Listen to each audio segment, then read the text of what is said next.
Good morning. I'd like to call the meeting to order.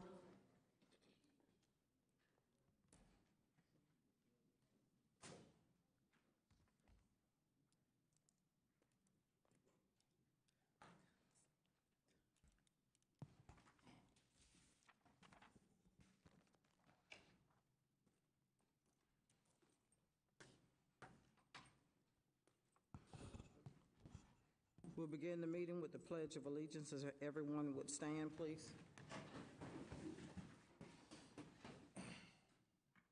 I pledge allegiance to the flag of the United States of America and to the republic for which it stands, one nation, under God, indivisible, with liberty and justice for all.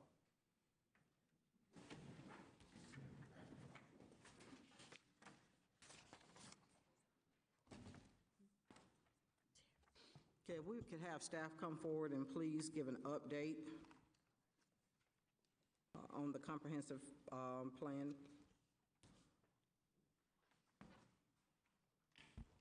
Good morning, Chair, Commissioners, and citizens of Henry County. I'm Kamal Assalam, the Assistant Director of Planning and Zoning, and I'm going to go through some of the changes we made on the future land use map in preparation for us to submit them to DCA tomorrow for the qualified local government status. As you know, we've been working on this for about 10 months. Since January, we've had multiple public hearings, multiple public outreach, steering committees, land use workshops. So it's been a long time working on this plan. And here is some of our new land uses.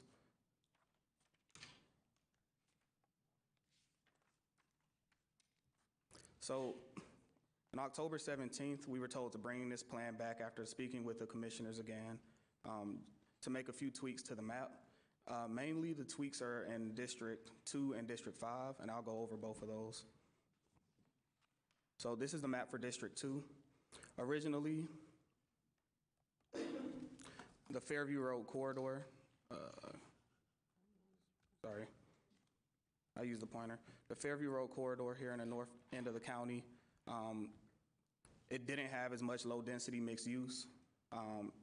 So we reflected from the older map that was done and expanded the low density mixed use so that we could spur some more commercial and mixed use development along Fairview Road, which is what that community's been asking for a while. And on District 5, we lowered the density along Mount Carmel Road from medium density, which is 0 to 4 units to the acre, down to low density, which is 0 to 2 units to the acre. And we took out some of the high density mixed use as well and replaced it with high density suburban, which is 0 to 8 units to the acre. So those are the big changes. And staff recommends approval of the comprehensive plan and the future land use map as is being presented and in your exhibits.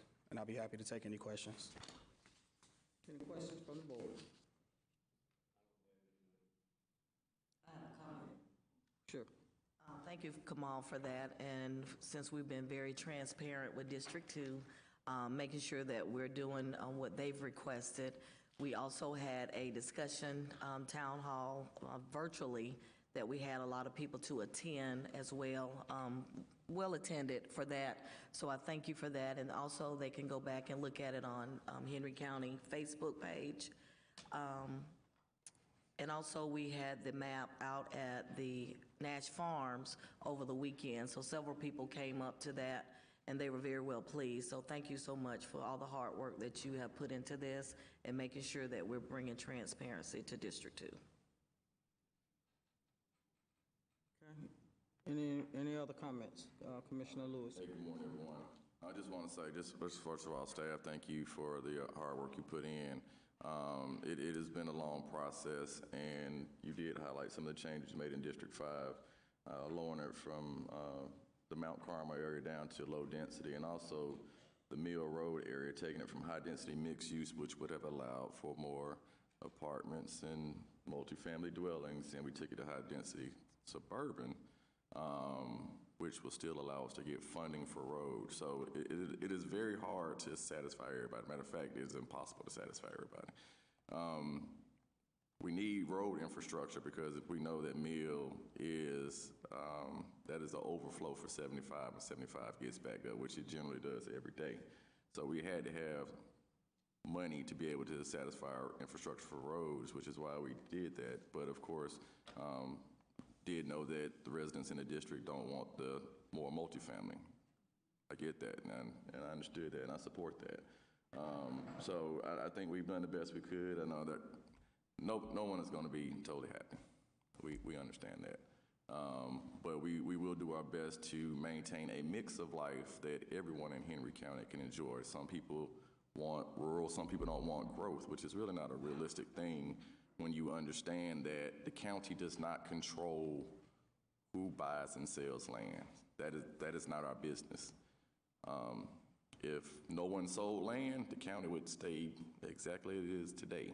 But we know that people buy and sell land. That is not, we don't adjudicate that. And we don't have enough money to buy every single piece of land that comes up for sale in the county. That would be the only way to stop growth as it is. And another thing I do want to point at is that the county is in control of unincorporated land. We do not control the cities. Cities have the wherewithal to do what they want in their jurisdictions, and we understand that. And we try as best we can to make sure that we have a comprehensive plan. We work together, trying to do the best we can for all citizens of Henry County, whatever they may want. So I just wanted to point that out. Thank you. Commissioner Thomas. Thank you, Madam Chair. And these two districts are not in my district in particular, but I do want, if you would, take a few minutes because you have a learning audience here today. And that audience, I think, is here to learn what we do and how we do. Would you please take just a moment to to state what it is we will accomplish with this new plan that we're about to vote on? Who will it impact? And if there's possible to make changes as we go along, because we could very well find ourselves building and developing different areas, and this is a guide. That's what it is. It's a guide. It helps us make decisions that's best for the county. But as those decisions come up individually, there may be modifications to it, there may be changes to it, there may be other entailments that we have to consider before making a final decision. So I would like, if you just a moment, to just explain what the purpose of the Henry County Future Land Use Map means to us as a county, from your planning perspective, if you will. Yes, ma'am. So a comprehensive plan is a roadmap that describes a community's long-range vision and how to achieve it over time. In Georgia, comprehensive plans typically have a 20-year outlook and are updated every 5 years. In simple terms, the comprehensive plan is a policy guide used to assist staff and the Board of Commissioners in making land use decisions. They are required by the state of Georgia for a jurisdiction to retain its qualified local government status, which provides numerous opportunities for funding and support. Typically, within the comprehensive plan, the most utilized tool is the Future Land Use Map. The Future Land Use Map is a mapping tool within the comprehensive plan that is used in decision-making policies of land use planning. The adoption of the Future Land Use Map does not change the zoning designation of any property, and for a property to be rezoned, it must be submitted for consideration through a formal application process in which evaluation by staff is conducted using the comprehensive plan, the Future Land Use Map, and many other factors. Only the owner of a subject property or their representatives may apply for a rezoning and other zoning applications. Rezonings are heard by the Zoning Advisory Board and decided by the Board of Commissioners in a series of public hearings in which the Board of Commissioners can approve rezoning with conditions or deny it outright. It should be noted that as this is a complete rehaul of the comprehensive plan, there are new terms, new land use designations, new density limitations for those land use designations, new policies including green space preservation, transportation connectivity, economic development, housing strategies, and other much needed updates and goals. Based on character areas, surrounding development, and infrastructure, some properties did receive increases in densities and other properties saw decreases. So, to answer your question about whether this plan can change, yes, it changes every 5 years. It can be updated, but also we go through processes called comprehensive plan amendments, where if there are changes needed, we use the comprehensive plan itself as a guide to determine whether those changes are necessary and appropriate. Thank you for doing that, because it's very important for the young ears to hear that this is a plan, and plans can have alterations as we go forth and invest in this county. So this is not a guide that stays totally in place and never is changed. It can change.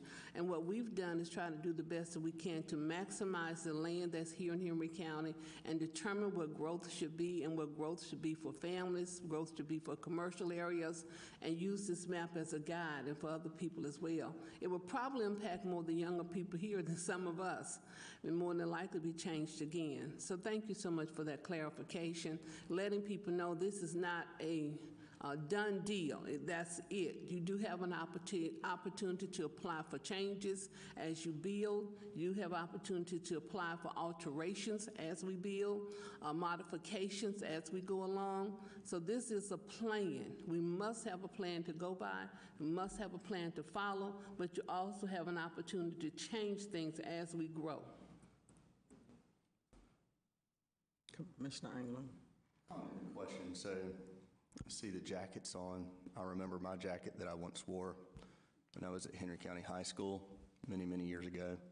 My family being from here, running multiple farms, which we don't do anymore, unfortunately. With that being said, for District 3, we've worked very hard on keeping that more conservative, and staff has. So I think staff deserves a round of applause, especially for District 3 and what we've been able to do. And the question I have is, Kamal, can you just confirm with what we've been able to do over the past few months that for District 3, we have been able to actually reduce the density numbers instead of get them higher? I just want to make sure that's on the record. Yes, sir. So District 3, as well as District 1, which are the more rural parts of the county, did receive more density decreases than increases. And that's because we wanted to circulate the density where density already is, which is along the 75 corridor, mainly the Jonesboro Road, Mill Road area, which is the central district. So again, some places in the county got density increases, some got density decreases. District 2 as well also has more decreases than increases. So the areas where you see the most increase is actually District 4 and District 5. Commissioner Wilson. So I was told by the consultant that the current land use plan was changed 40%, from 18 to 22. We didn't have anything in District 1 that we changed that land use plan during that time. And we will not be changing this land use map in the next 5 years in District 1. Let's hope that this board will hold this land use plan and we will not be changing it on that higher percentage at 40%. So I just want to make that clear for people that's concerned about the District 1 land use. All right, I'd like to call for a vote. Can I get a motion to approve? Motion to approve the presented future land use map. Can I get a second? I second. Any further discussion? All in favor? Motion carries. Meeting is adjourned.